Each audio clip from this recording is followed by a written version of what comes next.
Isang kalangaran idol.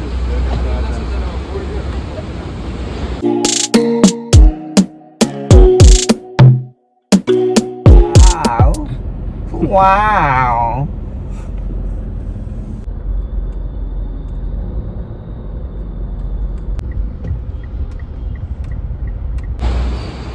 Isang kalangaran idol. Hello mga winners, Coach Bujing Akot here. Dito po tayo ngayon sa Adamson University Falcons. The last time I was here was way back 2005. Yes, tama po, 2005. I was here with Coach Luigi Trillo, Coach Ricky Sales, Coach Monch Gueveres, JM Balboa. Yan po yung mga nasa Seniors Division. Okay, and nandun po ako sa Juniors Division. Kasama ko po dyan si Coach Ricky Magallanes. So much memories dito sa Adamson Falcons, no? I still remember, kausap ko si Coach Boise Summer 2005. He was my head coach sa RP Cebuano and Luwilier sa national team.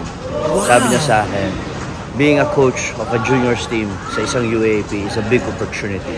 So maraming salamat kay Coach Luigi Trillo for trusting me and sa Adamson Falcons. Kasama po natin dito ang Philippine Youth Dreamers coaches para magdagdag kaalaman sa atin. Alam mo naman tayong mga coaches, every day is a learning. Maraming salamat Coach Nash Racela for accommodating us. Ito na po tayo. Papasok na tayo sa home of the soaring Falcons.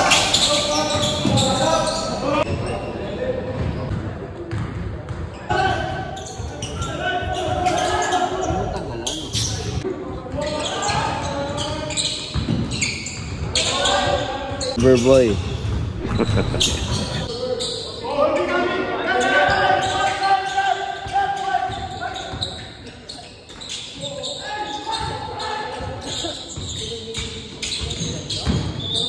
Pugoy.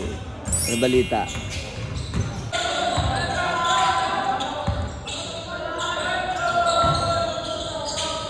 Ano lang ha? Coach.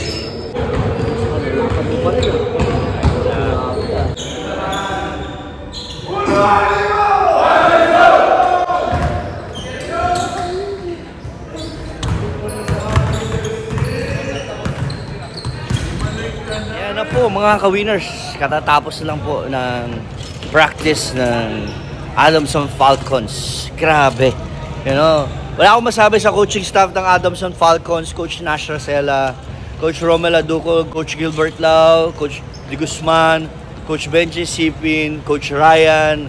Baka may nakalimutan ako pero grabe, ang sarap ng pag-welcome nyo sa amin ng Philippine Youth Dreamers. And we've learned a lot. Ikaw ba, lover boy? Yung coach, alam, araw-araw kada bibisita tayo, nakaka-excite kasi madami tayo natututunan and ang dami natin nalalaman sa mga coaches. Katulad ngayon coach, grabe yung discipline nila. All throughout ng practice, mula umpisa hanggang pagtapos, nandun yung discipline. And thank you Adamson for the learning. Yun, di ba? Kita nyo naman, it's all about discipline. Yan po ang natutunan natin ngayong araw kay Lover Boy. Ngayon, Mr. South Boy. South Boy. Coach, wala akong masabi. So, sa ngayon, overwhelmed pa ako sa sobrang dami ko ng learnings ngayon. Hindi ko ma isa-isa.